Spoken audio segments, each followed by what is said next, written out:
प्रश्न नंबर 3 में क्या कह रहा है कि अभाज्य गुणनखंड विधि द्वारा निम्नलिखित पूर्णांकों के एचसीएफ और एलसीएम ज्ञात कीजिए। देखिए प्रश्न नंबर 2 जिस तरह हमने एचसीएफ और एलसीएम किया था उसी तरह प्रश्न नंबर 3 में कह रहा है कि अभाज्य गुणनखंड विधि द्वारा एचसीएफ भी और एलसीएम भी ज्ञात करना है। लेकिन वहाँ पे हमने देखा था कि 2 संख्याएं आपको दे रखी थी, लेकिन यहाँ पर आपको 3 संख्याएं दे रखी हैं और 3 संख्याओं का जिस तरह हमने 2 संख्याओं में कॉमन लेके किया था उसी तरह हमने यहाँ पे 3 संख्याओं में कॉमन लेके करना होगा। अब हम चलते हैं पार्ट नंबर 1 की तरफ। सबसे पहले हम देख रहे हैं 12, फिर हम बात कर रहे हैं 15 की और फिर हम बात कर रहे हैं 21 की।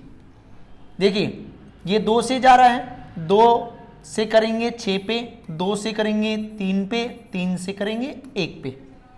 अब ये देखिए ये 15 जो है 3 के पारी में आता है, कितने पे आता है 3 पंजे 15 पे, 5 पे, 5 एकम 5। अब ये जाता है 7 के पारे में भी और 3 के में भी, तो मैंने 7 से कर लिया, 7 × 21 और 3 एकम 3। अब हमें इनके अभाज्य गुणनखंड लिखने हैं 12 के, 15 के और 21 के। एक बात ध्यान देने वाली है कि जैसे हमने यहाँ लिखा 2 गुणा में 2 गुणा में 3। अब अगले में 3 आपको और 5 दे रखा है तो 3 3 के सामने लिख लो और 5 कहीं पे भी लिख लो, जहां पे कुछ नहीं है वहां पे 1 भी लगा सकते हो आप।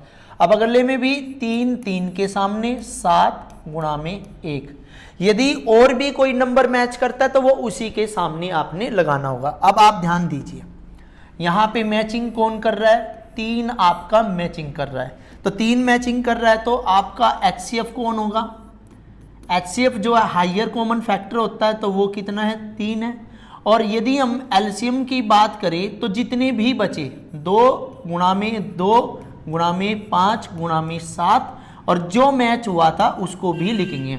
अब इन सभी की गुणा करेंगे, 2 गुणा में 2 4, 4 पंजे 20, 20 सत्ते 140 और 140 की 3 से करेंगे तो हमारा कितना आ जाएगा 420।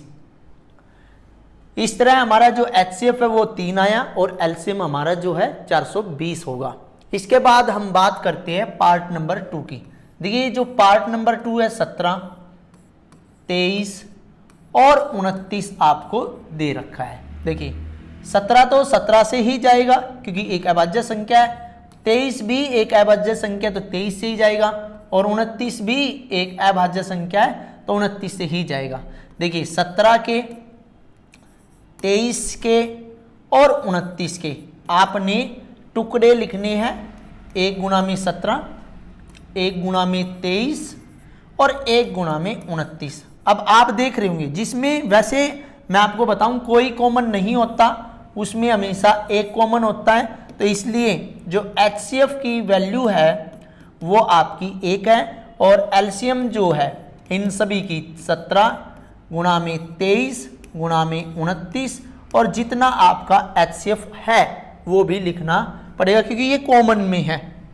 अब देखिए इन सभी की गुणा करेंगे 11, 33, 9। ये मैंने पहले से ही गुणा कर रखी है इसलिए आपने खुद गुणा करके देखनी है। 17 गुणा में 23 गुणा में 29। यहाँ पे भी आपने देखा एचसीएफ की वैल्यू कितनी आई, 1 आई और एलसीएम की वैल्यू जो है 11, 33, 9 यानी कि 11,339। अब हम पार्ट नंबर 3 की बात करते हैं। 8 है, 9 है और यहाँ पे मैं 25 लिख रहा हूँ। तो 8 2 से जाएगा, कितने पे जाएगा 2 चौके 8, 2 2 पे।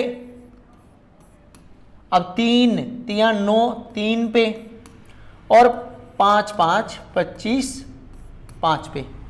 अब हमें इनके अभाज्य गुणनखंड लिखने 2 गुणा में 2 गुणा में 2, 9 के लिखने। देखिए कोई भी सेम नहीं है तो 3 गुणा 3 गुणा हम क्या लिख सकते हैं 1 गुणा में 1 हम एक्स्ट्रा भी जोड़ सकते हैं। और 25 का भी क्या है 5 गुणा में 5 गुणा में 1 गुणा में 1। देखिए कॉमन हमें कैसे लेंगे, कॉमन हमने देखा कि इसमें भी 1 है तो हमारा जो एचसीएफ होगा वो कितना होगा 1 होगा और एलसीएम हम इन सभी संख्याओं को लिखेंगे 2 गुणा में 2 गुणा में 2 गुणा में 3 गुणा 3 गुणा में 5 गुणा में 5। देखिए 5 5 25 25, देखिए 5 5 25 दूनी 50 100 200 200 तिया 600 600 तिया 1800, यानी कि हमारा जो एचसीएफ है 1 होगा और एलसीएम जो होगा वो 1800 होगा। देखिए प्रश्न नंबर 3 भी हमने प्रश्न नंबर 2 की भांति ही किया है।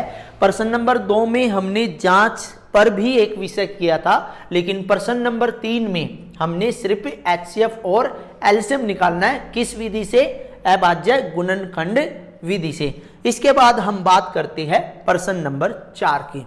ये कह रहा है एचसीएफ 306,657 बराबर 9, यानी कि उसका कहने का मतलब है कि जो एचसीएफ है इन दो संख्याओं का वो 9 है, और पहली संख्या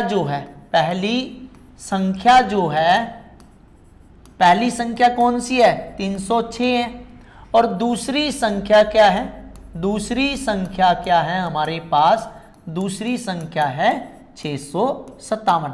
देखिए हमने प्रश्न नंबर 2 में ये पढ़ा था कि दो संख्याओं का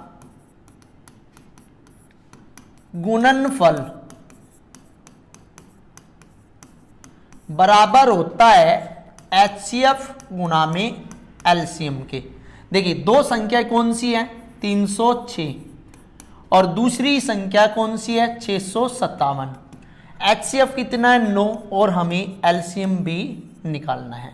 देखिए 306 गुणा में 657, और जो ये 9 है यहाँ पे गुणा में है तो इधर आके भाग में हो गया, और ये आपका आ गया एलसीएम। 9 एकम 9, 9 तिया 27 और 9 चौक 36, तो 34 गुणा में 657 बराबर एलसीएम और एचसीएफ।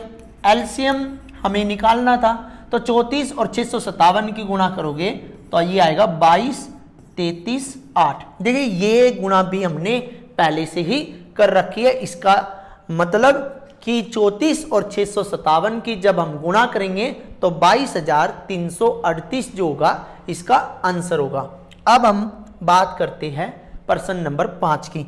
ये कह रहा है कि जांच कीजिए कि क्या किसी प्राकृतिक संख्या के लिए ये संख्या 6n अंक 0 पर समाप्त हो सकती है। ये कह रहा है कि 6 की पावर मतलब n का मतलब होता है कोई भी, 1 भी 2 भी 5 भी 8 भी 100 भी 15 भी 200 भी।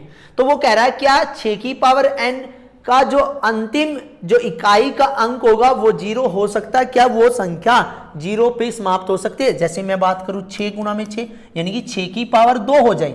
6 की पावर n बोल रहा था ना उसने, तो मैंने n की वैल्यू 2 ले ली। तो क्या ये 0 हो सकता है? देखिए यहां पर तो नहीं है, लेकिन n की पावर 12 हो, n की पावर 122 हो, या n की पावर 1220 हो, तो हम किस तरह ये निकाल के दिखाएंगे कि कोई भी संख्या यानी कि 6 की पावर n 0 पर समाप्त होती है या नहीं। देखिए यदि कोई संख्या 0 अंक पर समाप्त हो सकती है, ये लिखना पड़ेगा भाई, यदि कोई संख्या 0 अंक पर समाप्त हो सकती है, यदि कोई संख्या 0 अंक पर समाप्त हो सकती है तो आपको पता वह संख्या 10 से जरूर भाग जाएगी। तो वह संख्या लिखना पड़ेगा, ये भी वह संख्या 10 से विभाजित होगी, यानी कि 10 से जरूर भाग होगी। मतलब क्या है? मीन्स क्या है? मतलब क्या है? मतलब ये है कि वह संख्या, मतलब ये है 2 और 5 से भी विभाजित होगी, 5 से भी विभाजित होगी। क्योंकि आपने पता है जो 10 संख्या है 10 नंबर है वो 2 और 5 से भी विभाजित होगी, क्योंकि क्यों होगी? क्योंकि जो 10 है वो कितने के बराबर है? 2 गुना 5 के। लेकिन हमारे पास क्या है? 6 की पावर n का अभाज्य गुणनखंड करके देखेंगे हम। अभाज्य गुणनखंड देखिए, 6n का गुणनखंड किया 2 गुणा में 3 और इसका गुणनखंड किया n, यानी कि 2 की पावर भी n और 3 की पावर भी n। इसलिए आप देख रहे होंगे कि 6n किससे? 5 से विभाजित नहीं होता। देखिए 2 से तो विभाजित हो गया, लेकिन 6n 5 से विभाजित नहीं होता। इसलिए क्या? इसलिए जैसे हमने देखा 6n 5 से विभाजित नहीं होता, क्योंकि जो 6n है, 6n के या 6 के या 6n या 6 के गुणनखंड 2 व 3 के अतिरिक्त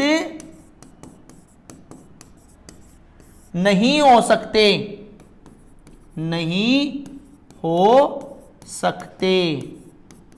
क्यों नहीं हो सकते? आपने पता है जब हमने इसके गुणनखंड किए, क्योंकि 6 के गुणनखंड 2 और 3 के अतिरिक्त और कोई नहीं हो सकते। तो यहां पे क्या लिखना है? अतः क्या लिखेंगे? किसी प्राकृतिक संख्या के लिए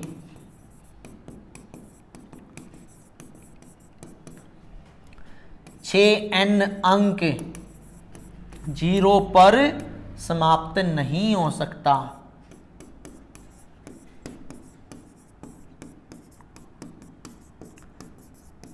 देखिए मैं आपको एक सिंपल सी बात बताना चाह रहा हूं।